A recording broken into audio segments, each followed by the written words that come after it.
Hello, guys. My name is Nicholas Earl, and welcome back to another edition of Baseball Talk with the O Brothers. Today, I've been seeing some reports over the last couple days, and I felt like I had to get a video out on this topic here because we are going to be heading into the offseason. And could we potentially have one of the biggest trade pieces be revealed here in the last couple days? Is Tarik Skubal on the move? And when we look at it, I saw a report. Now, granted, this was compared to last year's contract extension where they offered Tarik Skubal, I think, a 4-year contract extension around $100 million, which was declined, which would have bought out his last 2 years of arbitration and his first 2 years of free agency. Now, I believe he made $10 million this previous season, and he'd be going to be making, I think, close to 20 in arbitration this year as well. But then he's a Boras client. He doesn't have an extension signed, and he'll probably be testing the free agent markets. So are the Detroit Tigers going to pay to keep him around? And I'm hearing rumors that the Tigers could be listening to offers for Tarik Skubal in this offseason. Because what the contract we're going to be looking at for Tarik Skubal, I think, will be a record-breaking contract for a starting pitcher. I believe the highest contracts right now are Garrett Cole for $324 million, 9 years, and Yoshinobu Yamamoto's 10-year, $325 million contract. Now, Tarik Skubal, being the nature he is, being a lefty, and with the way we see the longevity of left-handed pitchers compared to right-handed pitchers, I think he's going to get a contract pretty similar as well, because this is arguably the best pitcher in baseball, and I do think that he will get that type of contract. Also, when you look at Tarik Skubal and his age and everything, definitely puts him in a really nice spot to be able to sign a pretty decent deal. He is 28 years old, so I think he could be pitching for at least another 10 years. So a 10-year contract makes sense for him. Really, it does. Because, we're seeing Scherzer pitch into his 40s. We're seeing Verlander pitch into his 40s. We're seeing Kershaw, lefty, pitching into his 40s. I think we could see the same thing with Skubal as well. So a 10-year contract might not be the last contract that he receives at 28 years old here. And I think we're going to be looking at somewhere along the lines of 10 for 400. I think we're going to be looking around a $40 million AAV type of extension here for Tarik Skubal. Now, does he do a sign or get traded and sign with that team? Because if you're somebody trading for Tarik Skubal, you got to believe that he's not going to sign an extension right away with you guys. So if he goes to the Yankees, if he goes to the Mets, if he goes to the Dodgers, he's probably not signing an extension right away. And you are gambling that there's a good chance. Now, you'll probably be the favorites to re-sign him, but there's not a guarantee you re-sign him. So you're trading for 1 year Tarik Skubal. And this is where I think Tigers fans, if they do trade Tarik Skubal, are going to be very disappointed in the return they get back. Because we can look at something very similar to Tarik Skubal. Now, granted, Tarik Skubal is significantly better, or better in general. I don't know about significantly better at the time. To Corbin Burns a couple years ago, who had 1 year left on his rookie deal before signing the long-term deal with Arizona, where he was traded from Milwaukee to Baltimore. Now, what did Baltimore receive in that trade? They received infielder Joey Ortiz, who is an everyday shortstop for them. Defensive-minded, can't hit that well, but he's a very defensive-minded shortstop. They got DL Hall, who's a reliever now, and a 34th pick in the 2024 MLB draft, which I believe was Blake Burke or something along those lines, who's currently in Double-A, if I remember right. So you look at the package that they got for Corbin Burns. I don't think we're going to see a crazy return for Tarik Skubal. Now, it will be better. It will be better than what Milwaukee got for Corbin Burns, because Tarik Skubal is now coming in off of back-to-back Cy Young wins, because I'm almost certain he will win the Cy Young.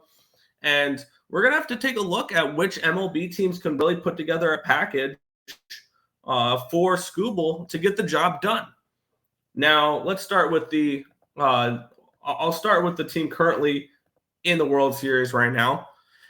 The Dodgers are a very real possibility to trade for Tarik Skubal. Why? Well, in reports, they're saying that they want a couple pitching prospects, the Tigers, that are MLB ready, close to MLB ready.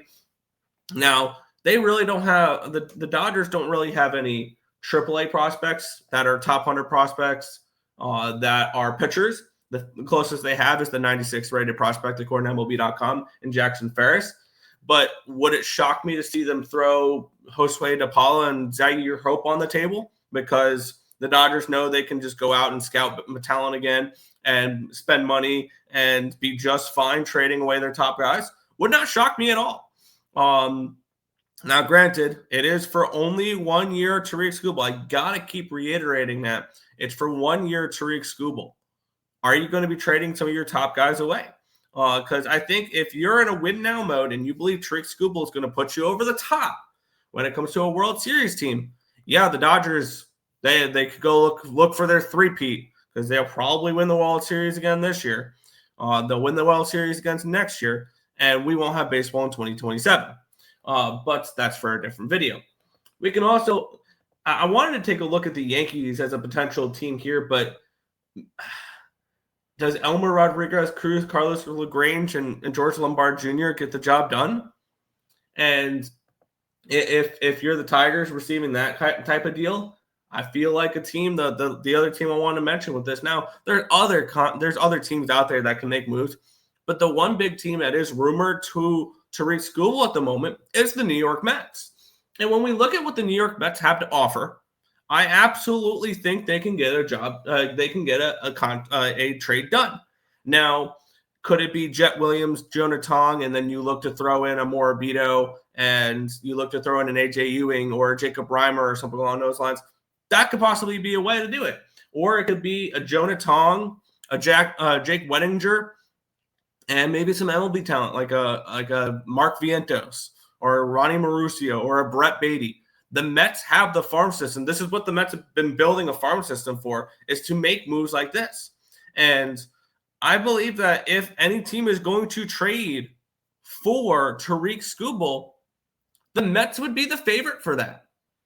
Because Cohen could look at this, make the trade, and be like, here you go, Tarik Skubal. Here's $425 million for the next 10 years. Just stay with us. And that could be done deal. And Tarik Skubal's a Met for the next 10 years. Is that a David Stearns move? I don't know. Could it get done? Maybe. Is it likely? Probably not. And if the asking price is beginning to be too much for some of these teams, the Mets can look at Skubal the way they looked at Soto, be like, all right, let him go somewhere else for his last year on his contract, and we'll just sign him in the offseason and not give up our top prospects for it. But if you're the Mets, you're not giving up McClain, you're not giving up Benj. But you have the depth in your farm system to be able to make moves away from those two. Now, the only way those two are ever on the table is if the Dodgers come out with a massive package and the Mets need to beat it, which if you're the Mets, you kind of need Tarik Skubal to beat the Dodgers, I think, at this point. And if you want to go all in. But do I think Tarik Skubal gets traded in the offseason? I would say there's a chance. I would say maybe a 30% chance that he gets moved in the offseason. I'm not saying it's impossible. I'm not saying it's a guarantee to happen.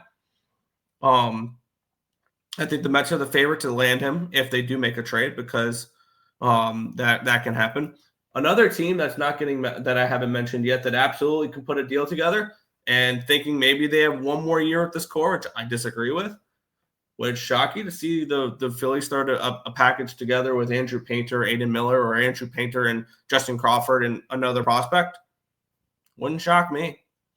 And Dombrowski goes out, makes the move for Skubal, no Zach Wheeler next year, and the Phillies land Tarik Skubal could be an option as well. But let me know in the comment section below. Do you think Tarik Skubal gets moved in the offseason? If he does, where does he go? And if he does get moved, also, how much in return do the Tigers get for 1 year of Tarik Skubal? Let me know down in the comment section below. But that's going to do it for this video. I want to thank you guys all, as always, for watching, and I'll catch you guys in the next one. Peace out, guys.